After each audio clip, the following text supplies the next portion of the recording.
Hey there, fellow photographers. Welcome back to Photo Beast Photography Channel. I'm Dion, your host with a passion for capturing the beauty of the world through my lens. Today I have an exciting story to share with you. My first ever winning landscape wildlife photo in Lake Norman, North Carolina. So a while back, I stumbled upon a wildlife photography competition organized by the Lake Norman Chamber of Commerce on Facebook. Well, guys, I'm here to pick up my prize. I actually have to go to the Lake Norman Chamber of Commerce. That's it. Visit Lake Norman. Now, I've always been captivated by the stunning nature that this place offers, but I couldn't resist entering the contest. Little did I know that the winning shot was already within my reach. You see, earlier in the spring, I had snapped a photo of a magnificent great blue heron. But let me tell you folks, at first glance, it didn't seem like much. In fact, I almost deleted it permanently. Can you believe that? Almost wiping away an incredible opportunity, thinking it was just an ordinary snapshot. This teaches us an important lesson. Never judge a photo before editing, and never delete it until you've seen it on a larger screen. Now, let me tell you about the challenges that I faced with this particular shot. The heron was beautifully backlit, obscuring most of its details. It was one of those blah images, if you know what I mean. But being the determined photographer that I am, I took it to the digital darkroom, which is Lightroom, to be precise. So let's move over to Lightroom and I'll show you the edit really quick. So as you can see, this is Lake Norman. It is a massive lake. It is also the largest body of water in North Carolina. Moving over, you got these little coves like this that you can walk in and out of, and there's trails all throughout Lake Norman. Moving across the lake, you can see little houses here. People live on the lake. It's definitely a fun place to stay. Rode my motorcycle down there one day, and I went down this little path, and this is where you go into the visitor center. There's some little ducks down there. There's a spot where you can rent canoes. And there's some little trails. There was literally nothing to shoot. It was one of those days, if you know what I mean. I shot a hole in the ground, nothing. I shot some sticks, some paths. I mean, there was nothing out. And as a wildlife photographer, when you don't have a beautiful sky, you don't have a beautiful landscape, and you definitely don't have any birds to shoot, it can get a little underwhelming, to say the least. So on the little path, the first sign of life that I saw, other than a squirrel that ran behind a tree, was this little guy right here. I got a couple little sharp shots of him. One of them's really sharp. But I didn't feel like that this was the shot.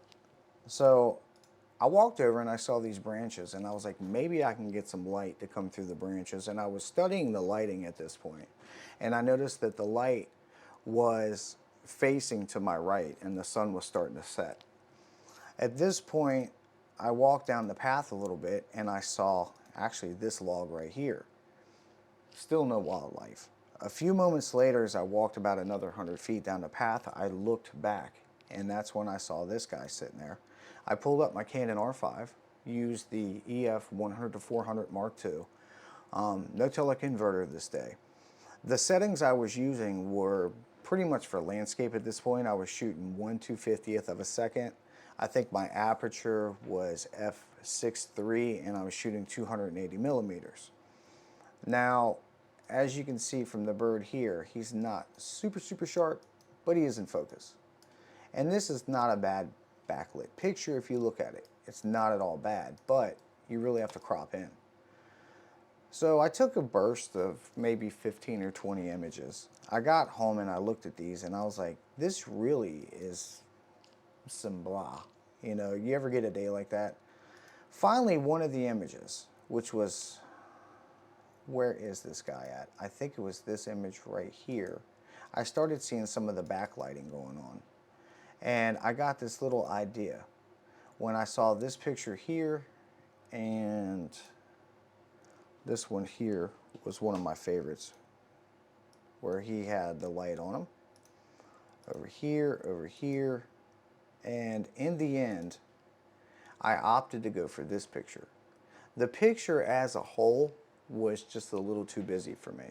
So what I did was I decided to kind of make it into a portrait kind of stance because it looks like a portrait to me.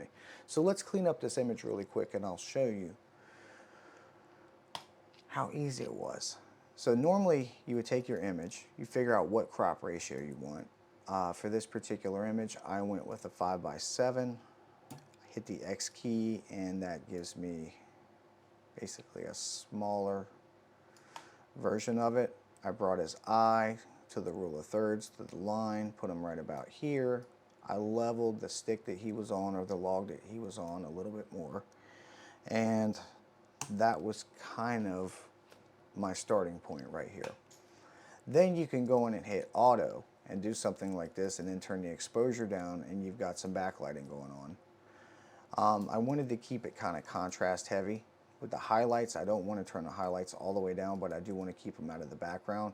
And for this one, I did need to pull some of the shadows up, but I didn't want to pull all the shadows out of the background like this. I wanted to keep the background kind of dark. So in order to get the kind of look that I'm going for, pull my black and whites, and obviously you can use the Alt keys to find the perfect positioning for that. But what we needed was, he's beautifully backlit. We cannot see him. We can't see his face. So let's take a brush and we're going to run a series of 2 brushes. The first layer is just going to kind of bring back I guess the bulk of it, the heavy lifting. And try to stay off the highlights at this point and also stay within the lines. So if you do go over, hit your Alt key and it puts your brush in a negative pattern. Hit that right there and I think we're good to go. And I can actually go in here and just add a little bit to where that is. Alright, so now we're going to go ahead and pull this up just a tad. Let's see, let's pull up our highlights and let's pull up our shadows. See, and by pulling the shadows up, we've got a good starting point. So I'm going to go ahead and look at this. Alright, we're getting there. Let me grab one more brush. And this brush, I'm going to fine tune everything.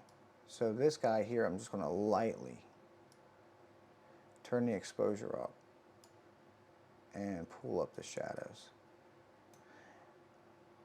And now I'm going to pull up the highlights a little bit more. And bring him back, go along the edge real easy. And this is the part where you have to be careful not to go over. I could do a select subject. I mean, that would work. But I'm just showing you what I did the day that I edited it. And pretty much at this point, he's bright enough. I'm going to pull him up just a little bit more so he's a little bright. I'm going to go ahead and back it out. And now I'm going to darken the whole image. See? By pulling the image back, all the brightening I did on him, I just pulled it back a little bit. At this point, I want to go ahead and do another mask. This one we're going to do a radial gradient. And we're just going to do like a fine little light source coming down on him because there was a light source. It don't have to be too much. And just bump that up just a tad. And as you can see, you got this beautiful beam of light now kissing the back of his head, which is where he gets his illumination. Then, if I go over here and just kind of cool down the picture a little bit, because it's the end of the day, maybe add a tad of magenta, get some of the green out of there, and then keep the contrast in there, but I'm going to pull it back a little bit darker. And if you look at the image at hand, I'm trying to get it to what I did that day. Something like this. Look at the before, look at the after. The before, the after. And that's by adding a touch of light. Remember, as photographers, we are basically painting with light. That's what the word photography means. We use light for everything. So your light source is the most important thing when you're doing photography. But I just wanted you to see how easy an edit like this is. And for me, his beak's a little yellow, and you know, just a couple little tweaks here and there. I could go into the details panel. And to add details, I always do my sharpening here, not with the clarity slider.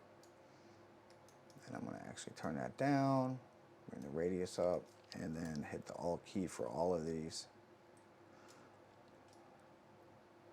And fine tune that. And you can kind of see now he's pretty sharp. We got this beautiful sharp bird. I'm going to go to the color mixer, and I'm going to pull back the saturations. See on the yellow, how yellow he is, and some of the orange. And just pull that back just a tad, so we're not just overdoing him. And see, just by these couple little tweaks, and then I can take the blue and just give it that little kiss. So on certain images, especially with landscapes, you don't always have to crank up the saturation. Sometimes you have to pull it back some. But that's it. Let's look at it one more time. We got our before, we got our after. So now that we've seen how easy it was to edit, with a little tweaking here, a touch of lighting there, voila, the magic happened. The image emerged from the shadows, revealing the elegant details of the great blue heron, and it's truly a transformation. So with that said, the purpose of this video, my friends, is to remind you of the incredible potential that's in our photographs. Images that may appear lackluster at first glance, they can surprise you and become award-winning masterpieces. So let's not discard our shots in haste, folks.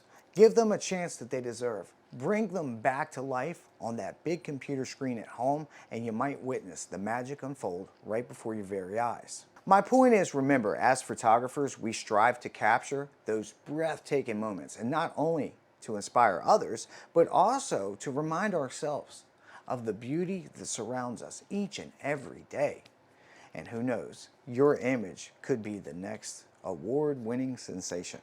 Well, thank you for joining me on this incredible journey, my fellow photo beasts. Until next time, keep shooting, keep editing, and always embrace the surprises that await you in your own artwork. Stay humble, stay inspired, and stay tuned for more adventures here on Photo Beast Photography Channel. And remember, always be extraordinary, not ordinary.